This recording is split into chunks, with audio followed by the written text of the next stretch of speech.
के first group की तरफ अब हम चल रहे हैं और ये फर्स्ट ग्रुप है इसाइल ग्लिसरोल्स का। हम सबसे पहले इसके नाम की तरफ आ जाएंगे। इसके नाम को आपने समझ लेना है।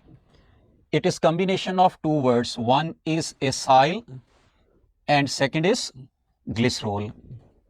जो इसाइल का वर्ड है ये हम यूज करते हैं फैटी एसिड के लिए, और अल्टीमेटली जो ग्लिसरोल है दिस इज अल्कोहल।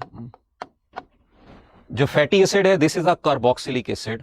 तो अब आपने ये पढ़ा हुआ है कि जब भी कार्बोक्सिलिक एसिड और अल्कोहल के दरमियान रिएक्शन होता है तो उसका जो रिजल्टिंग कंपाउंड बनता है उसको हम कहते हैं एस्टर। इस रिएक्शन को कहेंगे एस्टेरिफिकेशन, और इसके दौरान जो लिंकेज बनेगा उसको कहेंगे एस्टर लिंकेज। और इसके साथ क्योंकि वाटर रिलीज होता है सो इस रिएक्शन को हम कंडेंसेशन या डिहाइड्रेशन सिंथेसिस भी कहते हैं। तो इसलिए आपने ये याद रखना है कि जो इसाइल ग्लिसरोल्स हैं इनको हम डिफाइन कैसे करते हैं कि these are esters of fatty acids and glycerol. ये इनके एस्टर्स हैं और केमिकल नेचर भी आपको पता चल गई इनकी कि क्या है, ये एस्टर्स कहलाएंगे। इसी से रिलेटेड आपने ये सारी चीजें याद रखनी है, esterification, ester linkage, dehydration synthesis और कंडेंसेशन। तो अब हमें इनके नाम से पता चल रहा है कि जो इसाइल ग्लिसरोल्स हैं इनके दो बेसिक कंपोनेंट्स हैं, one is glycerol and the other one is fatty acid. और ये दोनों जब कंबाइन करेंगे तो इसाइल ग्लिसरोल की फॉर्मेशन होगी। हम सबसे पहले ग्लिसरोल को देख लेते हैं। Glycerol is 3 carbon alcohol. जैसा कि आप इसके स्ट्रक्चरल फॉर्मूला के अंदर देख रहे हैं कि यहां पर 3 कार्बन प्रेजेंट हैं, 1, 2 और 3। और उसके साथ साथ आप देख रहे हैं कि इसके साथ 3 हाइड्रोक्सिल ग्रुप्स अटैच्ड हैं। ये हाइड्रोक्सिल ग्रुप्स चार्ज्ड हैं और इसीलिए जो है हम अल्कोहल को पोलर कंपाउंड कहेंगे कि it has charge and it can be soluble in water. वो किस वजह से सॉल्युबल होगी? इस हाइड्रोक्सिल ग्रुप की वजह से। अब क्योंकि यहां पर 3 हाइड्रोक्सिल ग्रुप्स प्रेजेंट हैं so we also call it as tri hydroxy alcohol. ये ग्लिसरोल का दूसरा नाम है, यानी इसको ग्लिसरोल भी कह सकते हैं, इसको हम ट्राई हाइड्रोक्सी अल्कोहल भी कह सकते हैं। अब इसके पास क्योंकि 3 OH ग्रुप्स अवेलेबल हैं रिएक्शन के लिए, तो आपने याद रखना है कि ये मैक्सिमली 3 फैटी एसिड्स के साथ रिएक्ट कर सकता है। पहला फैटी एसिड कार्बन 1 पे लिंक हो जाएगा, दूसरा कार्बन 2 पे हो जाएगा, तीसरा कार्बन 3 पे हो जाएगा। यानी मिनिमम 1, मैक्सिमम 3 फैटी एसिड्स इसके साथ अटैच हो सकते हैं, 3 से ज्यादा नहीं हो सकते। अब यहां पर हम 1 बाय 1 इसको अटैच करके देखेंगे कि लाइक ये आपके सामने फैटी एसिड प्रेजेंट है। फैटी एसिड का जनरल फार्मूला होता है RCOOH और इसके 2 बेसिक कंपोनेंट्स होंगे। एक ये carboxylic group which is the reacting group, जिसने रिएक्ट करना है। ये भी इसी तरह से जैसे हमने ग्लिसरोल में पढ़ा है कि OH is the reacting group, fatty acid में carboxylic group is the reacting group. और ये जो R ग्रुप है इसको हम कहते हैं हाइड्रोकार्बन टेल। ये वेरी करता है, लाइक इसमें 1 कार्बन हो सकती है, 3 हो सकती हैं, 5 हो सकती हैं, ये वेरी कर रही होती है। जैसे आप पामिटिक एसिड आगे पढ़ेंगे जिसमें 16 कार्बन होती हैं, तो इसका मतलब ये होगा कि 1 कार्बन कार्बोक्सिलिक एसिड की है और बाकी 15 कार्बन ये हाइड्रोकार्बन टेल डेवलप करेंगी। अब ये पहला फैटी एसिड है, ये अगर इसके साथ रिएक्ट करेगा तो रिएक्शन के दौरान इनके OH ग्रुप्स आपस में रिएक्ट कर जाएंगे। OH ग्रुप्स रिएक्ट करने का मतलब क्या है कि एक से हाइड्रोजन निकलेगी, दूसरे से OH निकलेगा, ये दोनों कंबाइन करके वाटर बनाएंगे और जहां से हाइड्रोजन निकलेगी वहां से जो ऑक्सीजन फ्री होगी वो इस कार्बन के साथ लिंक हो जाएगी। यानी यहां पर जो लिंकेज बनेगा वो इस तरह से बनेगा कि लाइक कार्बन नंबर 1 ऑक्सीजन और फिर ये कार्बोक्सिल की कार्बन आ जाएगी। This will be the representation of the ester linkage formed in the acyl glycerols. और यहां पर आपने याद रखना है कि जब ये एक फैटी एसिड रिएक्ट करेगा तो उस रिएक्शन के रिजल्ट के तौर पर ये एक वाटर मॉलिक्यूल रिलीज होगा और एक फैटी एसिड अटैच होने के बाद जो कंपाउंड बनेगा उस कंपाउंड को हम कहेंगे मोनो इसाइल ग्लिसरोल। ठीक है, ये जो कंपाउंड अब आपके सामने बना है इसको क्या नाम देंगे? मोनोएसाइल ग्लिसरॉल। इसका मतलब ये होगा कि it contains one glycerol and one fatty acid, एक वाटर मॉलिक्यूल रिलीज होगा और एक एस्टर लिंकेज यहां पर डेवलप होगा। अब मैंने आपको बताया कि मैक्सिमम 3 फैटी एसिड अटैच हो सकते हैं। अब इसी तरह हम सेकंड को देख लेते हैं कि लाइक सेकंड फैटी एसिड आया तो इस सेकंड फैटी एसिड का उसी तरह से OH ग्रुप अल्कोहल के OH ग्रुप से रिएक्ट करेगा। रिएक्ट करने के बाद हाइड्रोजन और हाइड्रोक्सिल निकलेंगे which will combine to form the water molecule. और वाटर मॉलिक्यूल निकलने के साथ अब जब ये आपस में लिंक हो गए तो इस कंपाउंड को हम कहेंगे di acyl glycerol. Di acyl glycerol की कंपोजिशन क्या होगी कि it contains one glycerol and 2 fatty acids. और इसके साथ रिलीज होंगे वाटर के 2 मॉलिक्यूल्स, एक यहां से रिलीज हुआ एक यहां से रिलीज हुआ। और डाई एसाइल ग्लिसरॉल के अंदर 2 एस्टर लिंकेजेस प्रेजेंट होंगे। अब इसके पास अभी भी एक OH ग्रुप फ्री है, so it can react further, it can react with the third fatty acid. Third fatty acid को हम देख लेते हैं कि थर्ड फैटी एसिड यहां पर आकर लगा, उसी तरह से इसका OH आपस में रिएक्ट करेंगे। रिएक्शन के दौरान वाटर मॉलिक्यूल का एक और मॉलिक्यूल रिलीज होगा वाटर का, और HOH के निकलने से जो वैलेंसी खाली होगी वहां पर COC लिंक बनेगा। अब जब ये तीसरा फैटी एसिड अटैच हो गया, now we will call it as tri acyl glycerol. और ट्राई एसाइल ग्लिसरॉल की कंपोजिशन क्या होगी? It contains 1 glycerol and 3 fatty acids. और 3 फैटी एसिड्स का मतलब ये है कि 3 वाटर के मॉलिक्यूल्स निकले और 3 एस्टर लिंकेजेस डेवलप हो जाएंगे। अब इसके बाद मजीद कोई और OH अवेलेबल नहीं है, तो हम कह सकते हैं कि इस ग्लिसरॉल के तीनों OH अब न्यूट्रलाइज हो गए हैं। और इसीलिए इस ट्राइग्लिसराइड को हम न्यूट्रल लिपिड का नाम भी देते हैं। न्यूट्रल लिपिड क्यों कहते हैं? क्योंकि अब इसके तमाम चार्ज ग्रुप्स न्यूट्रलाइज हो गए और ये फर्दर किसी के साथ रिएक्ट नहीं कर सकती। No it will be insoluble in water as it does not have any charge group. इसी ट्राइग्लिसराइड को हम कॉमन एग्जाम्पल कंसीडर करते हैं एसाइल ग्लिसरॉल की, क्योंकि ये न्यूट्रल है, इसका एग्जिस्टेंस इसकी easy as compare to other groups. इसकी फॉर्मेशन को मजीद थोड़ा सा हम डिटेल से देख लेते हैं। ये आपके सामने कंप्लीट ट्राइग्लिसराइड का मॉलिक्यूल है। इसके अंदर ये एक ग्लिसरॉल के अंदर 3 OH groups which are available for reaction, और उसके साथ रिएक्ट कर रहे हैं 3 फैटी एसिड्स। 3 फैटी एसिड्स के अंदर ये 3 carboxyl groups which are the reacting groups. और उसके बाद जैसा कि मैंने बताया है कि ये पोर्शन क्या कहलाएगा? This will be the R group. ये वेरी करता है, इसके एक एंड पर CH3 होगा और बाकी जो है ये N से हम रिप्रेजेंट करते हैं। इसके N का नंबर वेरी कर सकता है, वो हम आगे पढ़ेंगे कि कौन कौन से फैटी एसिड्स एसाइल ग्लिसरॉल की फॉर्मेशन में इन्वॉल्व होते हैं। तो जब ये आपस में रिएक्ट करेंगे तो यहां पर आप देख रहे हैं कि ये लिंकेजेस बनते जाएंगे। COC link, ester linkage, another ester linkage, another ester linkage। और इस कंपाउंड को जिसमें ये 3 एस्टर लिंकेजेस होंगे इसको हम कहेंगे ट्राइग्लिसराइड।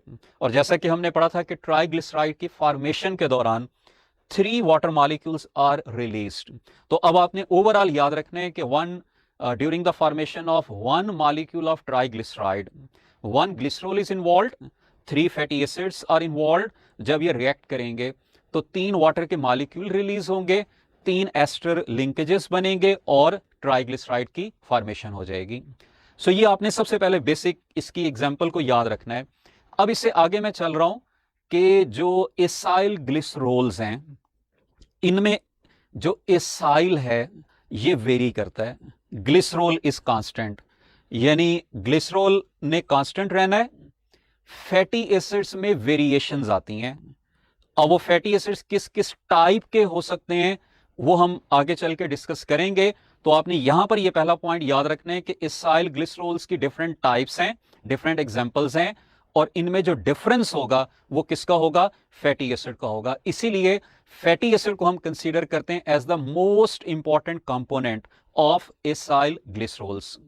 अब एसाइल ग्लिसरॉल्स के अंदर जो फैटी एसिड्स प्रेजेंट होंगे उनके इंपॉर्टेंट कैरेक्टर्स क्या होंगे, उनको आपने याद रखना है। नंबर 1 मैंने आपको पहले बता दिया था कि इनका जनरल फार्मूला क्या होगा, RCOOH, यानी इसमें कार्बोक्सिल ग्रुप मौजूद होगा COOH, और ये बनाएगा हाइड्रोकार्बन टेल। ठीक है, ये वेरी करेगी fatty acid to fatty acid. दूसरा आपने याद रखना है कि एसाइल ग्लिसरॉल्स के अंदर जो फैटी एसिड्स प्रेजेंट होते हैं इनमें कार्बन का नंबर होता है 2 to 30 विद इवन नंबर, यानी 2 कार्बन का, 4 कार्बन का, 16 कार्बन का, 18 कार्बन का, 20 कार्बन का फैटी एसिड यहां पर मौजूद होगा। ऑड नंबर के साथ नहीं होगा, यानी 25 कार्बन का नहीं होगा, 15 कार्बन का नहीं होगा। यह पहला कैरेक्टर आपने याद रखना है। इसके साथ साथ अगर हम आगे चलें तो इनको हम डिफरेंट वे में क्लासिफाई करते हैं। Like fatty acids can be saturated with single bond between the carbons, or these can be unsaturated with double bond between the carbons। ये हम कार्बन कार्बन के दरमियान बॉन्ड की बेस पर इनको क्लासिफाई करते हैं, सैचुरेटेड या अनसैचुरेटेड। जो सैचुरेटेड फैटी एसिड्स हैं these are commonly associated with animals and unsaturated fatty acids are commonly associated with plants। इसी तरह से हम इनको इस तरह से भी क्लासिफाई करते हैं कि these can be straight chain, branched और रिंग्ड। जो स्ट्रेट चेन फैटी एसिड्स हैं these are commonly associated with animals, जबकि जो ब्रांच्ड या रिंग्ड हैं these are commonly associated with the plants। तो ये भी आपने याद रखना है इनका कंपैरिजन कि हम इनको किस तरह से रिलेट करते हैं। हम सैचुरेटेड और अनसैचुरेटेड को थोड़ा सा कंपेयर कर लेते हैं कि इनमें क्या डिफरेंसेस होते हैं। मैंने जैसा कि आपको अभी बताया है कि सैचुरेटेड फैटी एसिड्स हम उनको कहेंगे जहां पे कार्बन कार्बन के दरमियान सिंगल बॉन्ड्स होंगे, जबकि अनसैचुरेटेड उनको कहेंगे जहां पे कार्बन कार्बन के दरमियान डबल बॉन्ड्स होंगे। और यह भी आपने याद रखना है कि इन डबल बॉन्ड्स का नंबर मैक्सिमम 6 तक हो सकता है। अगर कहीं पे एक डबल बॉन्ड होगा, जैसे कि आप अभी एग्जांपल में पढ़ेंगे ओलिक एसिड को, तो उसको हम कहेंगे मोनो अनसैचुरेटेड फैटी एसिड। और अगर डबल बॉन्ड्स का नंबर 1 से ज्यादा है तो तब हम उसको कहेंगे पॉली अनसैचुरेटेड फैटी एसिड। यानी अनसैचुरेटेड फैटी एसिड्स को फर्दर 2 कैटेगरीज में डिवाइड करते हैं, मोनो अनसैचुरेटेड और पॉली अनसैचुरेटेड फैटी एसिड्स। इसी तरह से आपने याद रखना है कि जो सैचुरेटेड फैटी एसिड्स हैं these are usually solid at room temperature, जबकि जो अनसैचुरेटेड फैटी एसिड्स हैं these are liquid at room temperature. और यहीं से आपने एक और कैरेक्टर याद रखना है कि सैचुरेटेड फैटी एसिड्स को हम इजीली क्रिस्टलाइज कर सकते हैं, लेकिन unsaturated fatty acids usually can not be crystallised. एक और हम कैरेक्टर की तरफ आते हैं कि जो सैचुरेटेड फैटी एसिड्स हैं इनके लिए कॉमन टर्म हम यूज करते हैं फैट्स की, और जो अनसैचुरेटेड फैटी एसिड्स हैं these are commonly called as oils. Saturated fats, unsaturated oils. उसके बाद आखिर में सोर्स आपने याद रखना है कि सैचुरेटेड फैटी एसिड्स का कॉमन सोर्स है एनिमल्स, जबकि अनसैचुरेटेड फैटी एसिड्स का कॉमन सोर्स है प्लांट्स। तो ये आपके पास कंपैरिजन आ गया सैचुरेटेड और अनसैचुरेटेड फैटी एसिड्स का। कुछ एग्जांपल्स की तरफ हम आ जाते हैं। एग्जांपल्स में अगर देखा जाए तो butyric acid is an example of saturated fatty acid, और इसी तरह से palmitic acid is oleic acid is an example of unsaturated fatty acid. Book के अंदर से जो एग्जांपल्स कॉमनली आपके सामने मौजूद हैं उनको हम देख लेते हैं कि वो कौन कौन सी एग्जांपल्स हैं, उनके चंद एक इंपॉर्टेंट कैरेक्टर्स आपने याद रखने हैं। जैसे एक एग्जांपल है acetic acid, it has 2 carbon, इसलिए मैंने यहां पे C2 लिखा है। It is saturated fatty acid, इसमें कार्बन कार्बन के दरमियान सिंगल बॉन्ड होगा। इट्स सोर्स इज विनेगर और इसका मेल्टिंग पॉइंट है 16.6 डिग्री सेल्सियस। एक और एग्जांपल आपके सामने है ब्यूटेरिक एसिड की, C4। It is also saturated fatty acid, इसका सोर्स है बटर और इसका मेल्टिंग पॉइंट है -8 डिग्री सेल्सियस। एक और एग्जांपल पामिटिक एसिड की है, ये C16 है, ये भी सैचुरेटेड फैटी एसिड है। इसका सोर्स होगा पाम ऑयल, पाम ट्री, और इसका मेल्टिंग पॉइंट है 63.1 डिग्री सेल्सियस। एक और एग्जांपल आपने याद रखनी है ओलिक एसिड की, यह है C18 and this is an example of unsaturated fatty acid. इसमें एक डबल बॉन्ड होगा कार्बन नंबर 9 और 10 के दरमियान, और इसलिए हम इसको कहते हैं मोनो अनसैचुरेटेड फैटी एसिड। इसका सोर्स होंगे ऑलिव्स, ऑलिव ऑयल के अंदर ओलिक एसिड प्रेजेंट होता है, और इसका मेल्टिंग पॉइंट है 4 डिग्री सेल्सियस। यहां पर आपने एक चीज और याद रखनी है, इस एसिटिक एसिड को निकालकर जो बाकी सारी एग्जांपल्स हैं ये एक कॉमन बिहेवियर को फॉलो करती हैं। वो बिहेवियर क्या है? नंबर 1, इनमें जैसे जैसे कार्बन नंबर इंक्रीज होगा तो इनकी ऑर्गेनिक सॉल्वेंट्स के अंदर सॉल्युबिलिटी और मेल्टिंग पॉइंट इंक्रीज होते जाएंगे। यानी ये मेल्टिंग पॉइंट और सॉल्युबिलिटी ये दोनों कार्बन नंबर के साथ डायरेक्टली प्रोपोर्शनल हैं, लेकिन कार्बन कार्बन डबल बॉन्ड्स के साथ इनवर्सली प्रोपोर्शनल हैं। यानी जितने कार्बन कार्बन के दरमियान डबल बॉन्ड्स कम होंगे उतनी सॉल्युबिलिटी और मेल्टिंग पॉइंट ज्यादा होगा। जैसे जैसे कार्बन कार्बन के दरमियान डबल बॉन्ड ऐड होते जाएंगे तो इनकी सॉल्युबिलिटी कम होती जाएगी और मेल्टिंग पॉइंट भी कम होता जाएगा। तो ये आपने बेसिक फीचर्स याद रखने हैं फैटी एसिड्स के। अब हम चलते हैं कुछ क्वेश्चंस की तरफ आपकी प्रैक्टिस के लिए, ताकि आपको थोड़ा सा आइडिया हो जाए कि पेपर के अंदर क्वेश्चन को किस किस तरह से पूछा जा सकता है। तो चंद एक प्रैक्टिस क्वेश्चंस की तरफ चलते हैं। क्वेश्चन नंबर 1 आप देखिएगा, यह है how many water molecules are released during formation of triglyceride. अब यहां पे क्वेश्चन पूछा हुआ है ट्राइग्लिसराइड की फॉर्मेशन के दौरान कितने वाटर मॉलिक्यूल्स रिलीज होते हैं। तो आपने पढ़ा था कि ट्राइग्लिसराइड में ग्लिसरॉल के साथ 3 फैटी एसिड रिएक्ट करते हैं, और जितने फैटी एसिड रिएक्ट करेंगे उतने वाटर मॉलिक्यूल रिलीज हो जाएंगे। तो मेरे मुताबिक इसका आंसर चार्ली होना चाहिए कि 3 वाटर मॉलिक्यूल्स आर रिलीज्ड। आप क्या कहते हैं, कितने वाटर मॉलिक्यूल्स रिलीज होंगे? और कंप्यूटर से भी हम पूछते हैं कि कितने वाटर मॉलिक्यूल रिलीज होंगे, तो करेक्ट आंसर इसका चार्ली है। यानी एक ट्राइग्लिसराइड की फॉर्मेशन के दौरान 3 वाटर मॉलिक्यूल्स रिलीज होंगे। एक और क्वेश्चन देखते हैं, question number 2, all of the following are true regarding formation of acyl glycerols except. यानी यहां पर क्वेश्चन में एसाइल ग्लिसरोल की फॉर्मेशन के बारे में पूछा है कि तमाम ट्रू होंगे सिवाय एक के। तो आपने ये एक्सेप्शन ढूंढनी है कि ये एक्सेप्शन क्या है।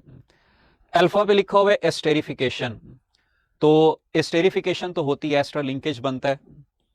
बीटा पे लिखा है कंडेंसेशन, कंडेंसेशन भी होती है, कंडेंस होंगे। हाइड्रोजिनेशन, हाइड्रोजिनेशन हमने यहां पे कहीं नहीं पढ़ा। हाँ, अगर अनसैचुरेटेड को सैचुरेटेड में कन्वर्ट करना है तब हाइड्रोजिनेशन हो सकती है, लेकिन एसाइल ग्लिसरॉल की फॉर्मेशन के दौरान हाइड्रोजिनेशन नहीं होती। फिर उसके बाद कंडेंसेशन के साथ वाटर रिलीज होता है, तो हम इसको डिहाइड्रेशन भी कहेंगे। तो इसका मतलब यह है कि इस एसाइल ग्लिसरॉल की फॉर्मेशन से रिलेटेड बाकी तीनों ऑप्शंस ठीक हैं सिवाय इस चार्ली के। अब मेरे मुताबिक आंसर इसका चार्ली बनता है। कंप्यूटर के मुताबिक हम देखते हैं कि क्या आंसर है, तो करेक्ट आंसर इसका है चार्ली, यानी हाइड्रोजिनेशन ये नहीं होगा। नेक्स्ट क्वेश्चन की तरफ चलते हैं। क्वेश्चन नंबर 3 है, it is an example of mono unsaturated fatty acid. तो ये आपने अभी एग्जांपल्स में पढ़ा है कि ये तीनों सैचुरेटेड की एग्जांपल्स हैं, ये अनसैचुरेटेड की है जहां पे कार्बन नंबर 9 और 10 के दरमियान डबल बॉन्ड होता है। तो इसलिए करेक्ट आंसर इसका क्या होना चाहिए? डेल्टा, यानी oleic acid is an example of mono unsaturated fatty acid. एक और क्वेश्चन देख लेते हैं, पामिटिक एसिड इज, अब इसके बारे में पूछा हुआ है, palmitic acid is saturated fatty acid, तो ये ठीक है। ब्रांच्ड फैटी एसिड ये गलत है, क्योंकि ये तो आपने पढ़ा है कि स्ट्रेट चेन है। फैट रादर देन ऑयल, तो ये भी ठीक है, क्योंकि आपने पढ़ा है कि ओलिक एसिड जो है ये ऑयल है, और जो पामिटिक एसिड है, पामिटिक एसिड को भी हमने बल्कि पढ़ा है कि ये ऑयल है, पाम ऑयल हमने पढ़ा है। तो इसका मतलब ये कि एक्सेप्शंस भी हो सकती हैं, जरूरी नहीं कि हर सैचुरेटेड फैटी एसिड फैट होगा, प्रीडोमिनेंटली ये फैट्स होते हैं, कुछ ऑयल्स भी हो सकते हैं। तो इस लिहाज से देखा जाए तो इसको हम ऑयल कहेंगे, ये फैट नहीं होगा। डेल्टा पे है ऑब्टेन्ड फ्रॉम एनिमल्स, तो ये भी गलत है। This is obtained from plants, palm tree मैंने आपको बताया था। तो इसका मतलब यह है कि इन चारों में से पामेटिक एसिड के लिए सिर्फ एक ही ऑप्शन ठीक बन रही है, वो कौन सी है? अल्फा। तो इसलिए हमारा करेक्ट आंसर यहां पर अल्फा होगा। Palmitic acid is a saturated fatty acid.